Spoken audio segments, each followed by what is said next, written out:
kind of for everyone.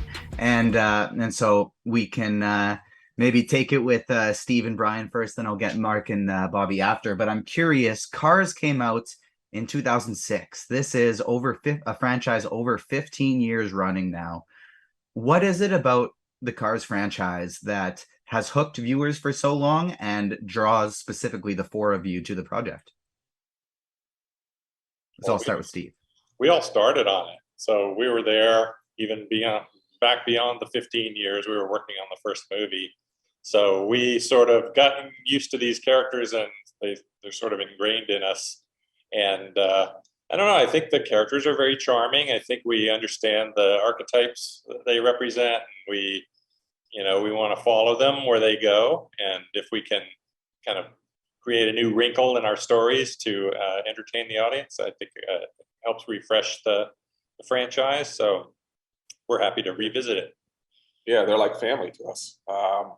And I think there's something about the Cars world that just is very right for putting that filter again on another part of our world. Whether it's on a road trip and doing different genres, there's always, I think, a new thing for us. It's always a sense of new discovery of how we can put that through our world and what we can bring out of that's entertaining. Well, the movie came out in 2006, but I think all of us were working on it in 2001.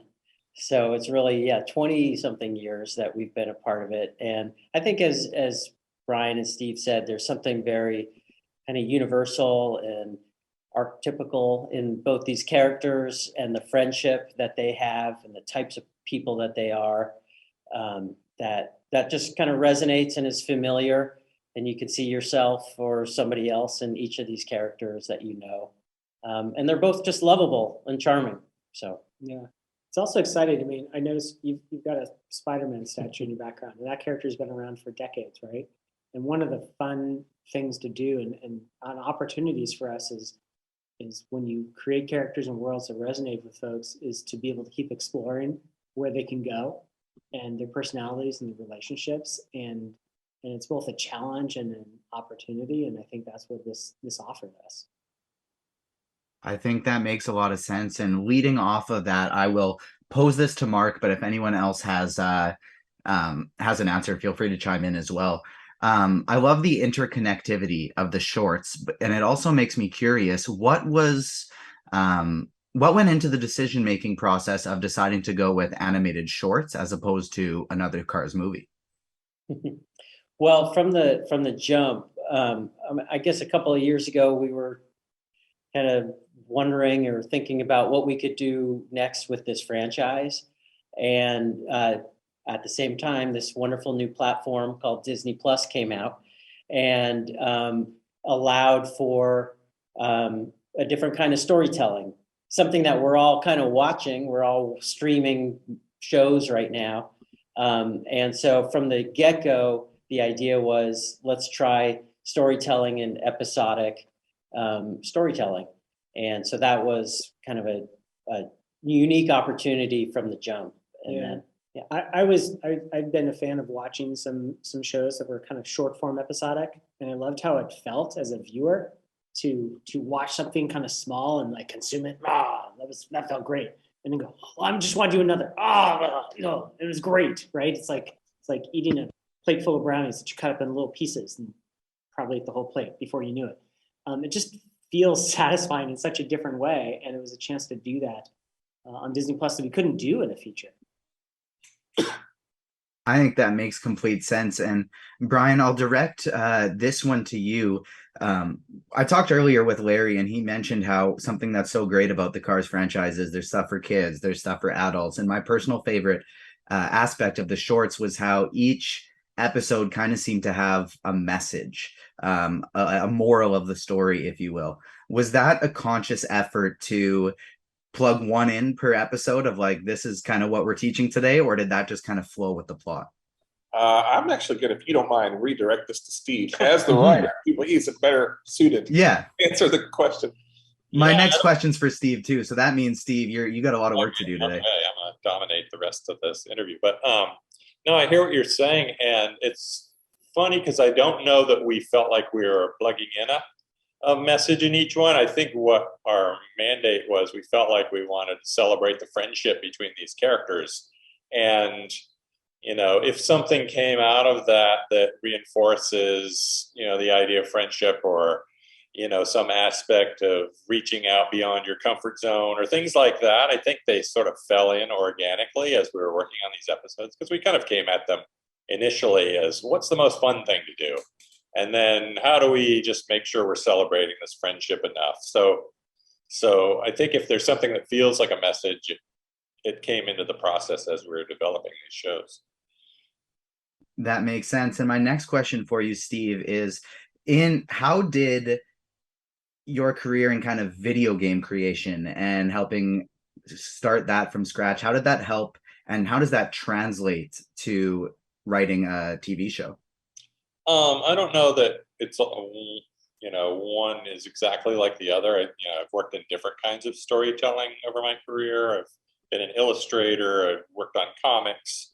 I've illustrated comics that other people wrote, and so it's all different aspects of telling a story. And in this medium, it's great because we're sort of on a slightly smaller scale than a feature, and so everybody's more looking over each other's shoulders, and it's very collaborative working on this series. But I think that storytelling chops sort of cross over from one medium to another. The way you implement it is sometimes different. In a game, you're trying to give the audience a sense that they're controlling the story more, where this way we can just do what we want. We're hopefully controlling the reactions of the audience by what we choose to show them. And something I love about this group as a whole, and I feel like that must be common in Pixar because of how incredible the animation is in these projects, but kind of artists turned directors, producers, and writers. And so, Brian, I'm curious, like, what made you want to make that jump from animator and artist to director? Well, I started at Pixar as a story artist. And even before that, I can go back and say I started as somebody who drew pictures, who had no idea how to do storyboards, and learned here how to do that even. So I've been through a lot. I can tell you from a story artist point set, that's kind of like a little mini director. When we would get an assignment as a story artist, when we get script pages, we're the ones bringing it to life for that moment. We're going to draw it out. We're going to be the cinematographer. We're going to be the actor. We're going to figure out how to stage it. We're going to figure out how to pace it, until we hand it over to somebody else. So I think that might have, for me, that was a natural training ground for all the skills that a director needs. And then the opportunity came, and I took it because it felt like just the next level of taking those same skills and moving forward. Absolutely. And it was mentioned earlier how Disney Plus has given us a medium to do all of this different content. So this one will be for you, Mark and Bobby, because I'm interested now we've seen these different things coming to Disney Plus. We've seen the Baymax shorts, which I love. We're now getting Cars on the Road, which I'm a huge fan of as well. I'm curious if some of these other projects that you've worked on over the years, do you have the itch to kind of turn villain of the week, make a villain of the week Incredibles short? Do you have the urge to do a meal of the week Ratatouille short? I have the urge to watch any of these. Those sound excellent when they show up. I mean, you guys, we'll exchange information. We'll exchange information. I can't tell you how many times, honestly, like I sit down at home and I'm drawing, I'll go and I'll turn on Disney Plus and I'll see like what's new and what's there. And it's a great time in animation and entertainment to kind of discover new things. And it's almost maybe a golden age, so to speak. And to be part of it is super exciting as an artist, as a filmmaker. So who knows what will come next from us, but I'm excited to see. I think one thing, we all love making things, not just the four of us, but everybody here at Pixar. And my favorite part of the process is working alongside all of these incredible people and craftspeople who also enjoy this medium and the craft of making animation and craft of filmmaking and storytelling. So yeah, we've got now a platform that can soak up all this stuff that we like to make, and hopefully we get viewers that want to watch it too. And so my final question of the day is sort of for everyone, but again, just whoever has something, because this one's a little anecdotal. You know, we got Owen Wilson, we have Larry the Cable Guy. They've been working together for years now, and Larry's mentioned to me about how there's not much ego between them. I was trying to get him riled up, saying like, do you give it to Owen a little bit? You know, he was the star of the first one, and now you're kind of the main character too. And he assured me it's an ego-free set, and everyone just works so well together. What has it like been working with the two of these guys together over the course of this journey? I mean, can I just say, it's almost like, as a fan, at times you have to forget that you're directing stuff, because you have lines that, you know, Steve's written, that you have lines we've crafted and these performances, and then they speak to them and they perform them, and they just know how to be these characters. And it's not Owen Wilson, it's Lightning McQueen in front of you. It's not Larry the Cable Guy, it's Mater in front of you. And it's pretty exciting, you know, just to be frank, to be able to be part of that process and to see that come alive. Awesome. Well, thank you so much for taking the time to sit down with me today. This interview will be up soon at www.agentsoffandom.com.